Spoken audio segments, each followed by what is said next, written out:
Good morning, welcome to Sports Radio 1310, The Ticket, George DiGianni Train Station Fitness Show. It's 7:02, and I've got two dear friends of mine in the studio. One was expected to be here, and one unexpectedly came in town and said, hey, want to come in the studio and hang out? And I said, why don't you come on the air? And you've heard him probably before if you've been a long listener of the show, Dr.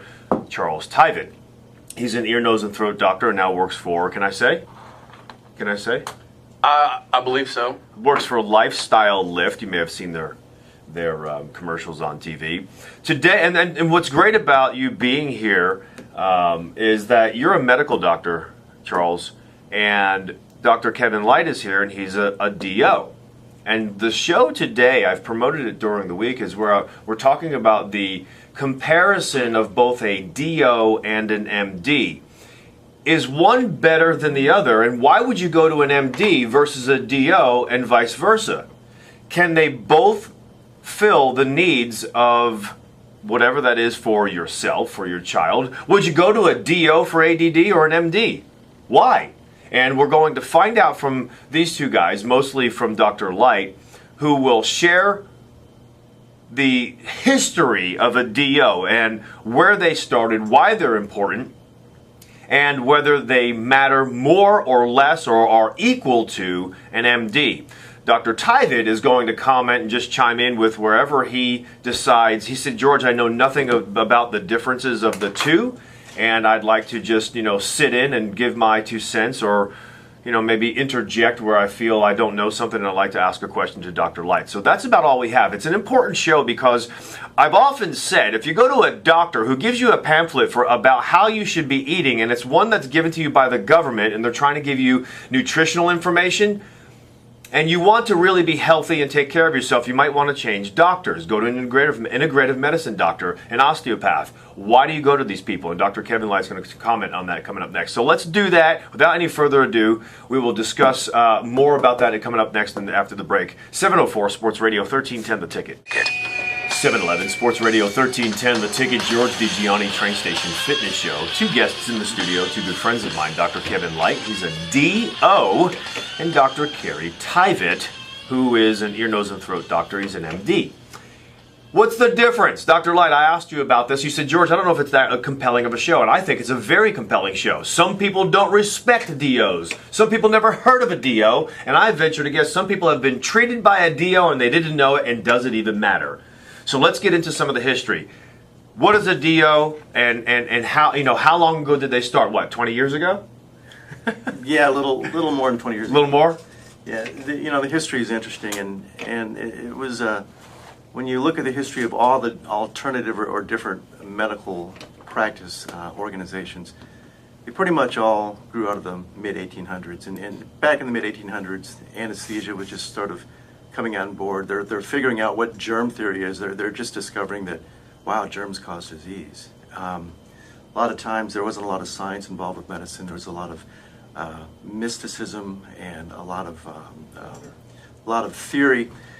So you had a lot of dissension in the medical ranks. The whole medical society and community at that time was unorganized, undisciplined, and there really weren't a lot of standards. And so back in those days, there were alternative medical organizations that said there's got to be a better way to do it.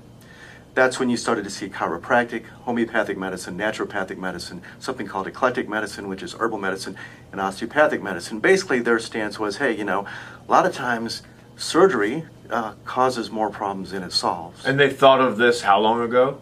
Back in, the osteopathic medical schools were started in 1892. 1892, okay. And that's when they had that mentality that maybe surgery might be causing more problems? No, that's not that mentality. They noticed at the time, this was before anesthesia, this was Right. before the germ theory, that back in those days, the medical community was using things like mercury, arsenic, leaching, purging, bleeding to treat disease because the knowledge base back at that time was incomplete. Right. And surgery at that time could be very catastrophic, even for the most simple things.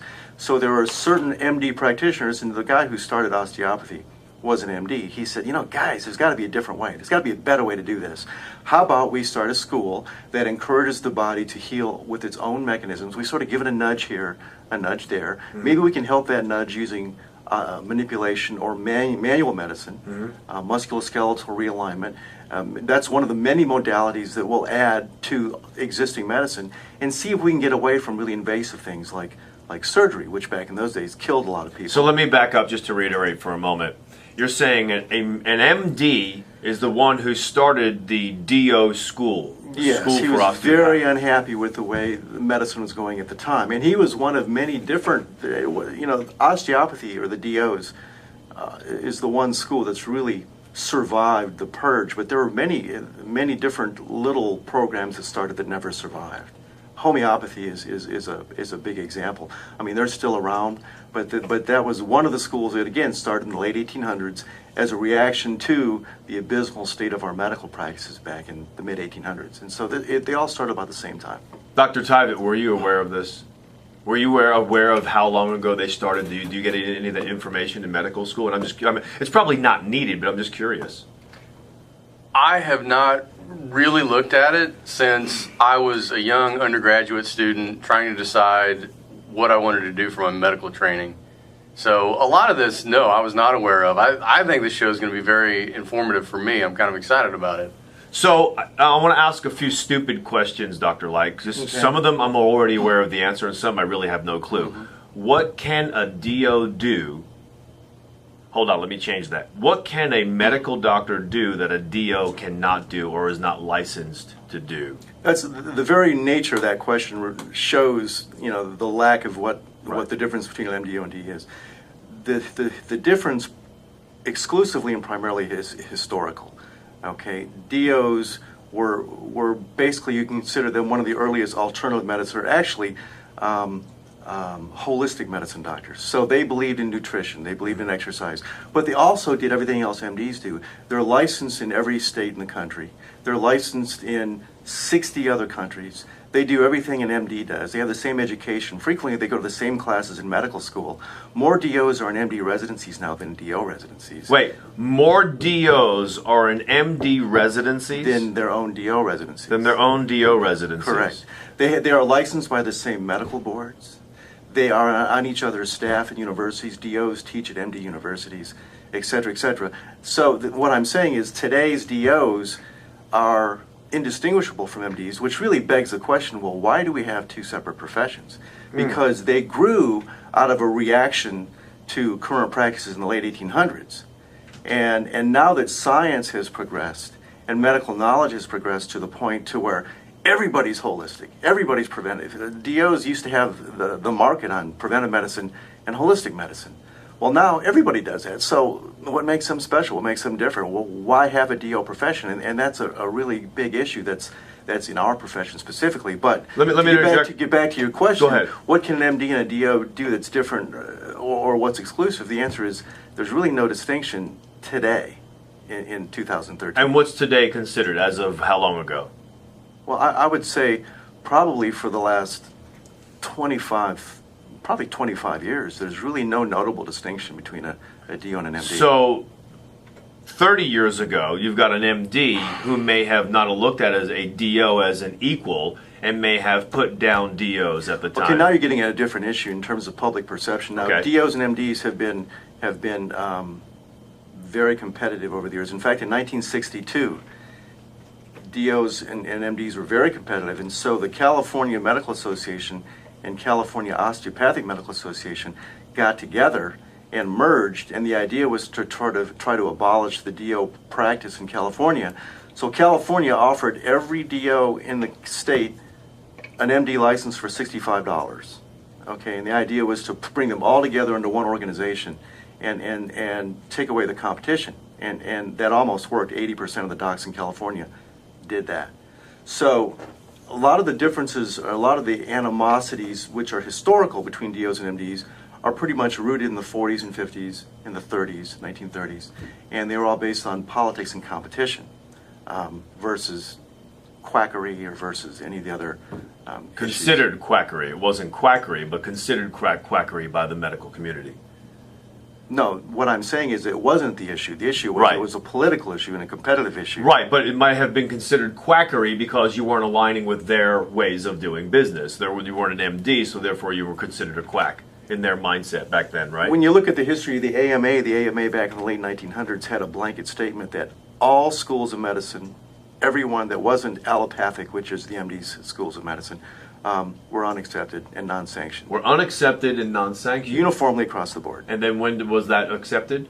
The DOs became full members of the American Medical Association in about 1962. Okay, so it's been a long time. And then 1969, DOs and MDs started to train together in their residency programs. And actually the AMA tried to incorporate all the DOs into their programs again to try to abolish the difference between DOs and MDs, because they felt, guys, there's no difference now. Maybe there was in 1890, but come on, right now, it's the same science, everybody's holistic, blah, blah, blah.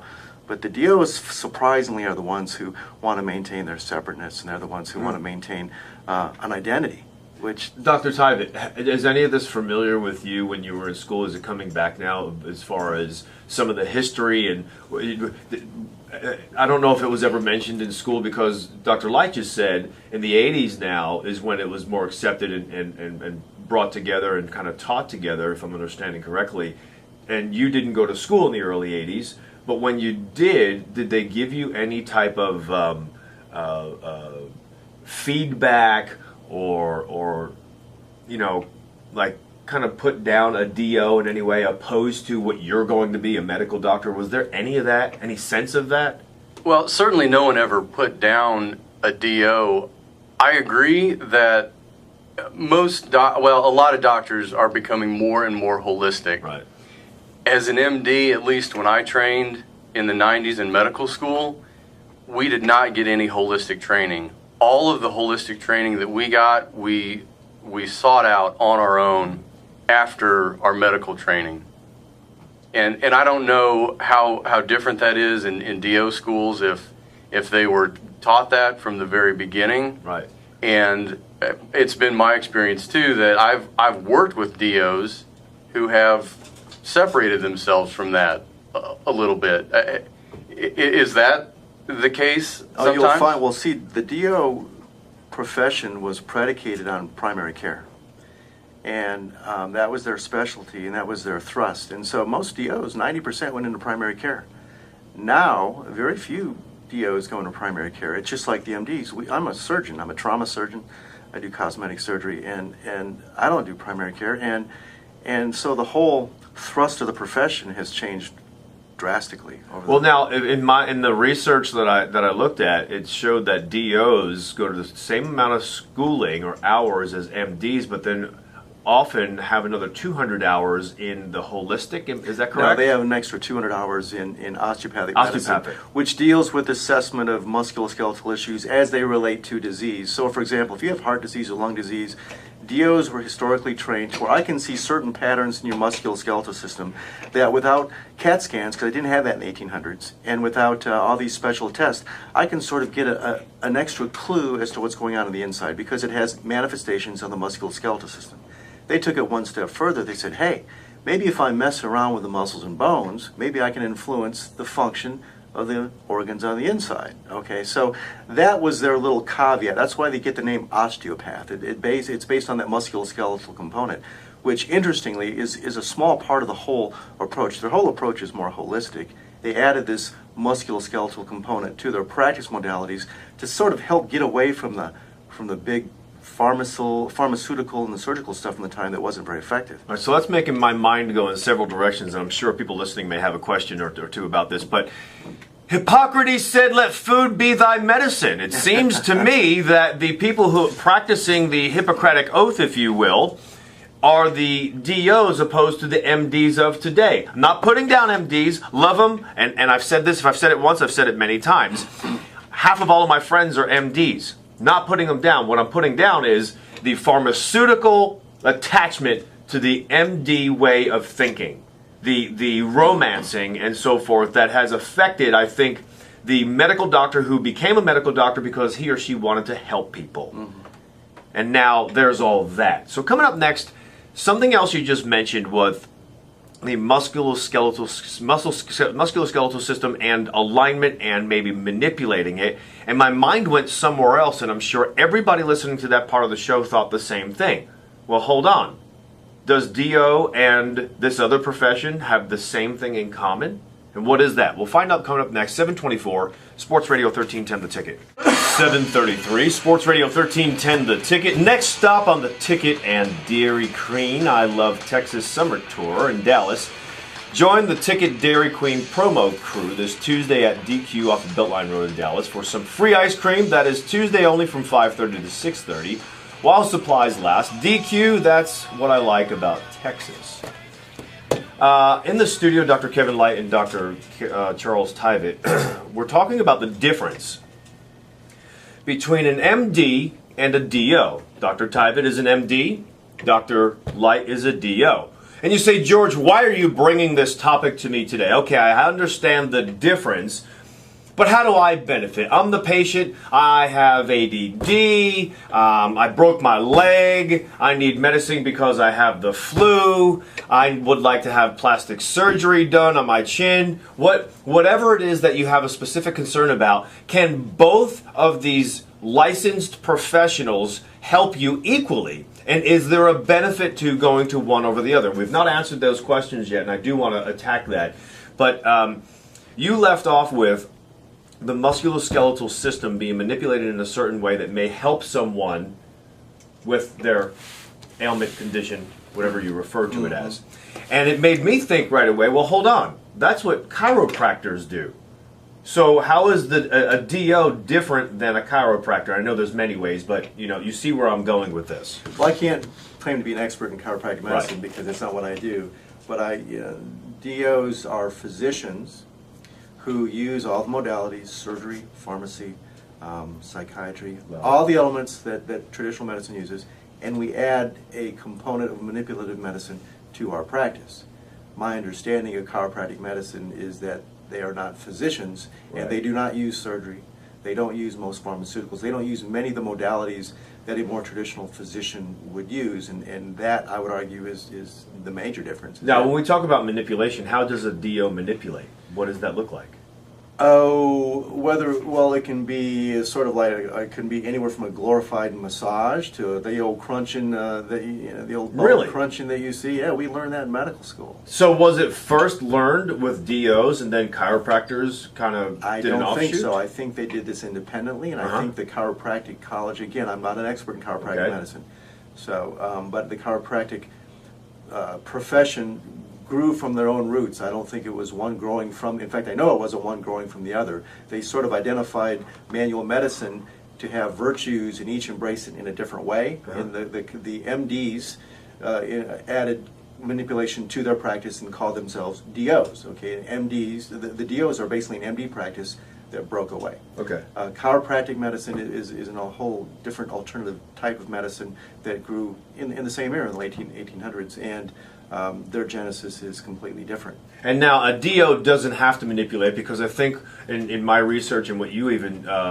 shared with me, a DO could be a gynecologist, internal medicine, could be anything. Cardiologist, neurosurgeon, brain surgeon, I mean, they're all DOs. And the Surgeon General of the U.S. Army recently was a DO. I mean, I haven't used manipulative medicine since medical school, which was 1983.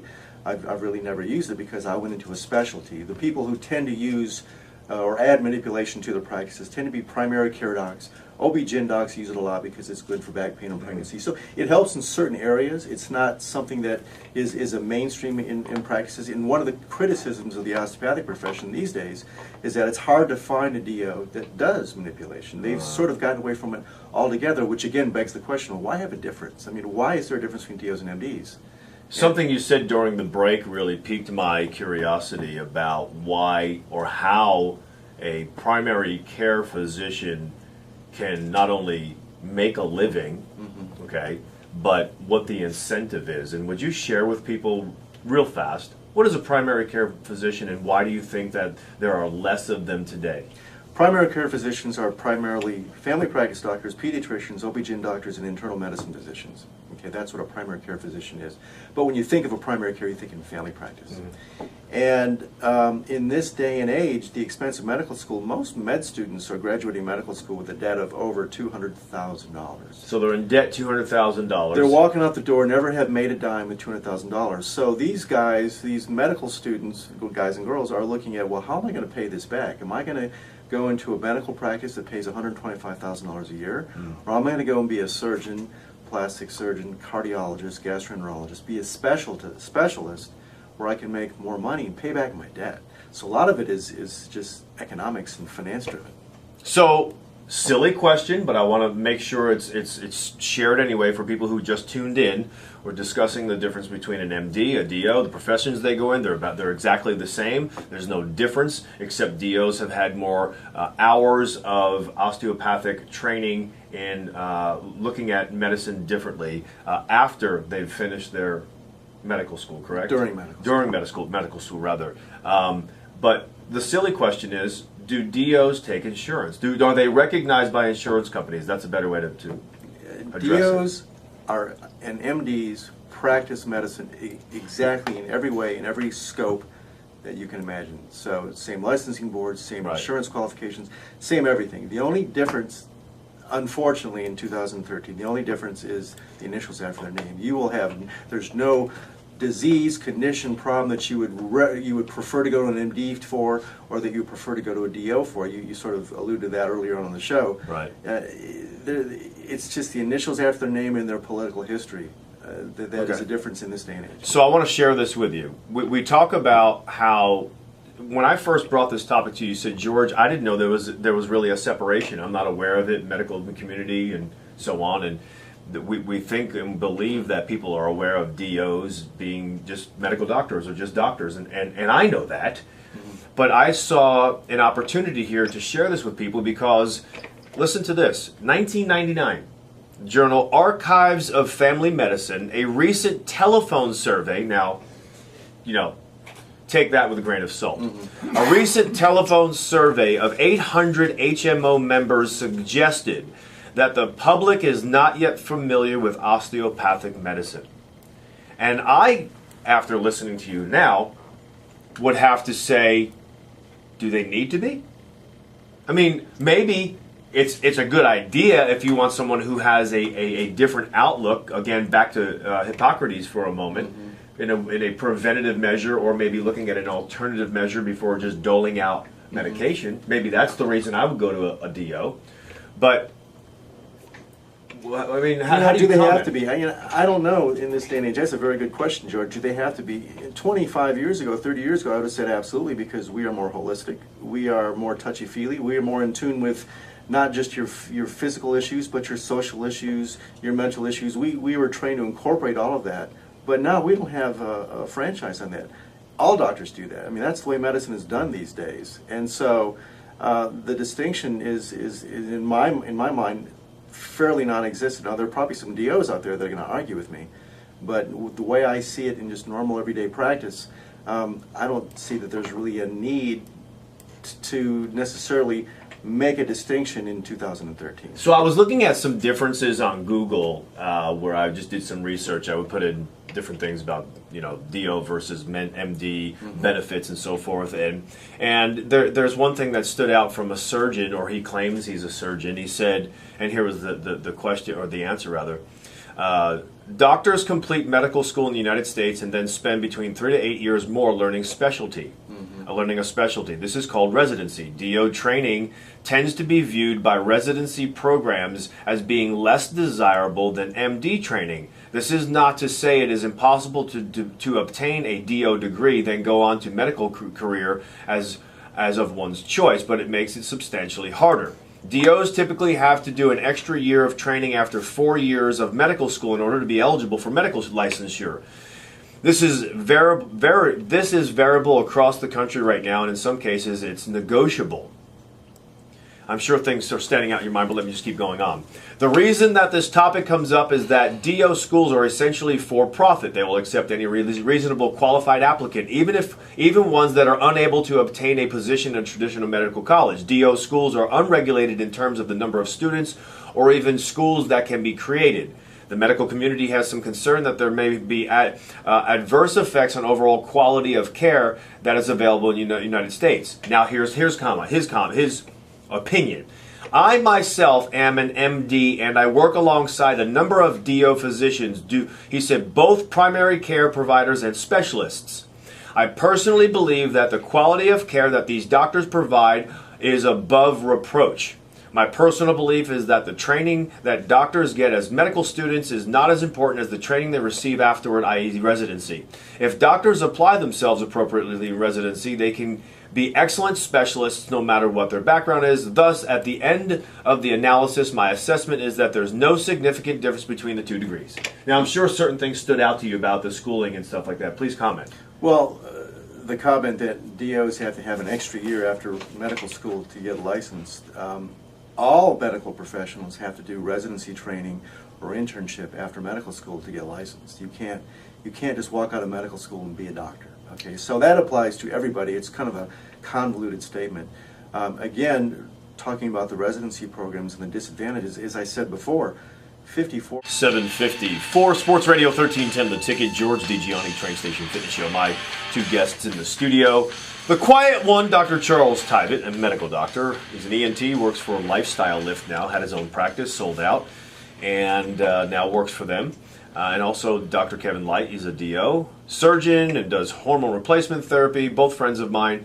Dr. Tyvett, you've been quiet on the show on purpose because you wanted to be more of an observer. You came in with your son Luke today. You came in town to visit, and I asked you to come in. So give us some of your salient commentary, if you don't mind, on this topic. Sure. Well, first, thanks for having me on the show. I did have some comments and questions about that piece that you read off the internet. First, it said that there's no regulation on DO schools and how many positions they offer and how many schools can be created. Are DO schools running rampant, Dr. Light? Now, DO schools are pretty much determined the same way MD schools are. I mean, there's a lot of mandates, a lot of government issues that have to be satisfied. You just can't walk up on a corner and build a school and say, here we are. Okay, there's a lot of process that goes hand in hand. You know, a lot of medical training, as you know, is funded by Medicare. Okay? Absolutely. So you have to go through all the government hoops just to get a program up and a training program running. So no, there's no rampant medical school popping up in every corner. Just from the regulation perspective, you can't possibly do that. Years ago, you were in the Air Force and you were performing surgeries. What type of surgeries were you performing? Well, when I trained, I did a lot of training at Lackland. I was doing heart surgeries, I was doing trauma surgeries, liver, I was helping with liver transplants, I was doing colon resection, gunshot wounds, vascular surgery, aortic repairs. I did a lot of that stuff. And then after the Air Force, I went into a general surgery, trauma surgery type practice where I dealt with acute injuries, cancers, did a lot of vascular surgery. So just to bring the point home once again, for those just tuning in or listening to the entire show, a DO does what an MD does. As Yes. far as surgeries, it doesn't matter. It's both the same. Yes. Now, if somebody, and I didn't ask this earlier, this would have been a great question to ask. If somebody came to you with had symptoms of the flu, or said they needed an antibiotic because they sniffled 18 days ago, one of those goofy extreme things.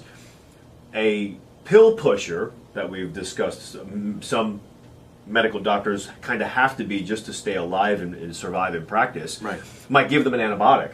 Right. What would a DO do? Again, that question is invalid. What would a physician do? Because, physician do. Because DOs and MDs today, I think they practice pretty much the same. They embrace holistic medicine. They embrace letting the body heal itself. And I think now docs are aware enough to where they would say, hey, this is a virus, and let's just give it some time and let it pass. And I don't think that's a DO or an MD thing. That's a physician thing. That's a very good answer, because that just is congruent with what you've been mentioning on the entire show. George, I think that one of the big take-home messages is that there are many DOs that practice more like a traditional MD. There are many MDs that take on a much more holistic approach. And as a patient, if you want a holistic physician, you really need to educate yourself, learn the right questions to ask, and ask those questions to a nurse in the office if you really want to find out what it is you're going to receive.